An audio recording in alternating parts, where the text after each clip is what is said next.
ঠাকুরগাঁওয়ের পীরগঞ্জ সীমান্ত থেকে আটক বিএসএফ সদস্যকে পতাকা বৈঠকের মাধ্যমে ফেরত দিয়েছে Dinajpur ৪২ border guard Bangladesh BGB. এর আগে মঙ্গলবার সকালে তাকে অনুপ্রবেশের দায়ে উৎপল কুমার দাস নামে ওই বিএসএফ জওয়ানকে আটক করে বিজিবি। মঙ্গলবার সকালে অবৈধ অনুপ্রবেশের দায়ে ঠাকুরগাঁওয়ের পীরগঞ্জ সীমান্ত থেকে উৎপল কুমার দাস নামে বিএসএফ জওয়ানকে আটক করে স্থানীয়রা। পরে তারা বিজিবির কাছে হস্তান্তর করে।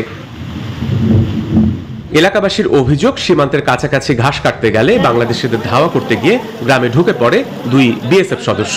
সে সময় গ্রামবাসী একজনকে আটক করলেও অন্যজন পালিয়ে যান। আমরা বাংলাদেশে ছিলাম, বাংলাদেশে আমাদের ক্ষেত এবং জমিনে ঘাস টাস কাটতেছিলাম। অনেকজন মহিলাও ছিল। ভারতের বিএসএফ ওরা আসে, তাদেরকে অ্যাটাক করে, খুব গালিগালাজ করে এবং অকথ্য ভাষায় বোকাবদ্ধ করে এবং অস্ত্র তাক করে। যিনি অস্ত্র ছাড়া ছিলেন উনাকে আমাদের কোনাপাড়া গ্রামের জনগণ আটক করে, আর অস্ত্র সহ যিনি ছিলেন উনি দৌড় দিয়ে চলে যান। ৪২ বিজিবি অধিনায়ক লেফটেন্যান্ট কর্নেল আহসানুল ইসলাম জানান, পীরগঞ্জ উপজেলার চান্দেরহাট সীমান্ত দিয়ে বাংলাদেশে ঢুকে পড়ে ওই বিএসএফ সদস্য। পরে বিজিবি বিএসএফ পতাকা বৈঠকের মাধ্যমে বিএসএফ সদস্যকে ফেরত পাঠানো হয়। একজন বিএসএফ সদস্য ভুলক্রমে আমাদের বাংলাদেশের মধ্যে ঢুকে পড়ে পতাকা বৈঠকের মাধ্যমে। কিছুক্ষণ আগে আমরা তাকে বিএসএফ এর কাছে হ্যান্ড ওভার করলাম। অনুপ্রবেশকারী বিএসএফ সদস্য কনস্টেবল পদে কর্মরত আছেন। Desk report, news 24।